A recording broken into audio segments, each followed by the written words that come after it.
Yn y fideo yma, mi wnawn ni ddangos sut i osod aseiniad i fyny ar Moodle, lle mae dysgwyr yn gallu gyrru gwaith iddo chi i'w asesu.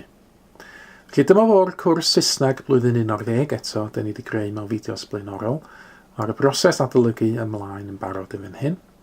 Nawr i greu aseiniad, dydyn ni o dan yr adran aseiniadau fan hyn. Dwi'n clicio'r botwm Add an Activity o Resource. Wedyn yr un reit ar y top dwi eisiau sef yr assignment, yr aseiniad.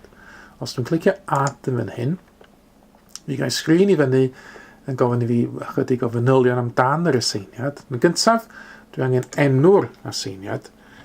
Felly efallai sôn gallu bod yn cyflwyno'r gwaith ar, dwi'n gwybod, lle ydych chi wedi gofyn i bobl sgwennu traethawd ar Gareth Bale.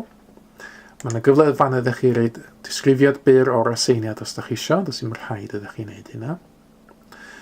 A wedyn, os dwi'n sgrifennu lawr i'r availability fan hyn, mae'r hwn yn mynd i adael i myfyrwyr yrru ffeil iddi fi o pyn dwi'n ffilmio'r fideo yma, sef y 4 o Ionawr 2018.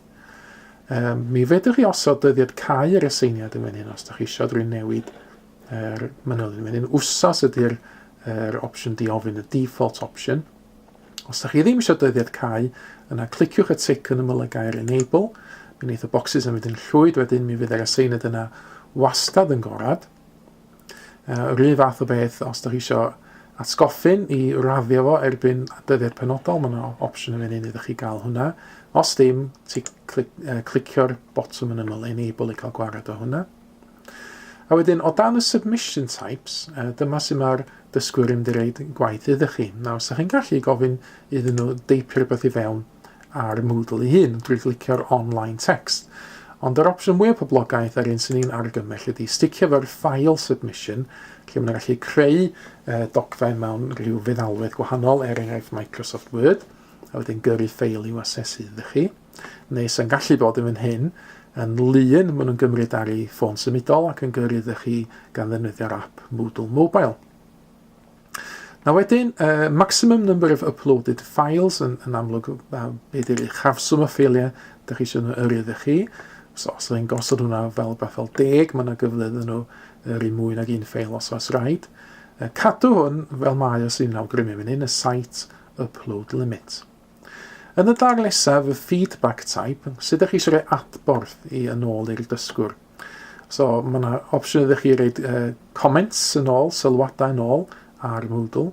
Mae hwn yn un da hefyd os ydych chi'n roed yr opsiwn i roed ffeil yn ôl, feedback file. Os ydy'r ddogfen, ydych chi wedi derbyn yn ddogfen Word er enghraifft, ydych chi olygu hwnna, ychwanegu sylwadau i'r ddogfen comments, wedyn gyrru'r ffeil yna nôl hefo yr sylwadau yn rhan ohono fo.